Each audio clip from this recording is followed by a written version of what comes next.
સુરતમાં સરથાણા વિસ્તારમાં એક વૃદ્ધ દંપતી આત્મહત્યા કરી લેતા હડકંપ મચી જવા પામ્યો હતો. જોકે આત્મહત્યાની પાછળ તેનો દીકરો અને દીકરાનું વર્તન જવાબદાર હોવાનો ઉલ્લેખ સાથેની એક સુસાઇડ નોટ પણ મળી આવી છે. દીકરાનું દેવું ચૂકવવા વૃદ્ધ પિતાએ 38 લાખ રૂપિયાનું દેવું કર્યું હતું અને દીકરાનું દેવું ચૂકવાઈ ગયું હતું. જોકે દીકરો કેનેડા જઈ મા બાપને ભૂલી ગયો અને દેવું પણ ચૂકવવાનો ઇનકાર કર્યો. ત્યારે અવૃદ્ધ દંપતીને લાગી આવતા તેમણે મોતને વહાલું કર્યું હતું.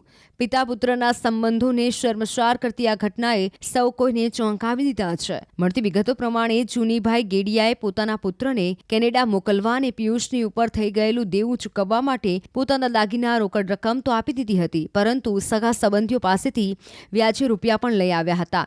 જોકે દીકરો કેનેડા જશે અને કમાઈને આ દેવું ચૂકવશે તેવી માવતરને આશા અપેક્ષા હતી, પરંતુ દીકરો કેનેડા જઈ મા બાપને ભૂલી ગયો. એટલું જ નહીં, રૂપિયા પણ ચૂકવ્યા નહીં. તેની સાથે સાથે થોડા સમય પહેલા પિયુષ પોતાના પરિવાર સાથે સુરત આવ્યો, પરંતુ માતા પિતાને મળવા પણ નહોતો ગયો.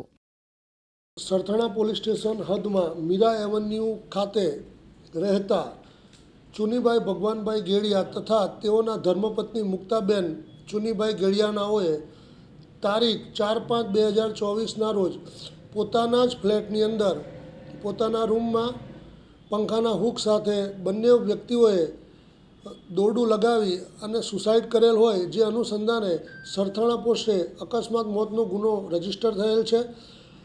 સદરુ અકસ્માત ગુનાની તપાસ PSI PN ખાચર લસકાણા ચોકીનાઓ કરી રહેલ છે. સદરુ અકસ્માત મોતના કામે એક સુસાઇડ નોટ મળી આવેલ છે, જે સુસાઇડ નોટમાં મરણ જનાર ચુનીભાઈ ગેડિયાનાઓએ પોતાની હકીકત દર્શાવેલ છે કે પોતાનો દીકરો નામે પિયુષ, જે સુરત ખાતે અગાઉ કાપડના વ્યવસાય સાથે સંકળાયેલ હોય અને તેને કાપડના ધંધામાં દેવું થઈ જતાં પોતાના પિતાશ્રીએ પોતાના સગા સંબંધીઓ પાસેથી પૈસા લઈ અને તે દેવું ચૂકતે કરી આપેલ. ત્યારબાદ આ પિયુષ કેનેડા જતો રહેલ છે અને કેનેડામાં હાલ રહે છે.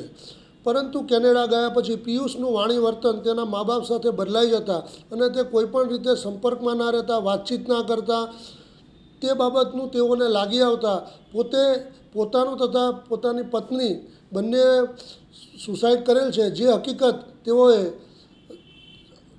ચુનીભાઈ પોતેનાઓએ જે છેલ્લી પોતે ચિઠ્ઠી લખેલ છે એમાં દર્શાવેલ છે. અને આ બાબતની તપાસ તજવીજ હાલ PSI PN ખાચર નાઓ કરી રહેલ છે. એક તરફ વૃદ્ધત્વ અને બીજી તરફ દીકરાએ મોઢું ફેરવી લેતા માવતર ભાંગી પડ્યા અને જિંદગીને ટૂંકાવવાનો નિર્ણય લીધો.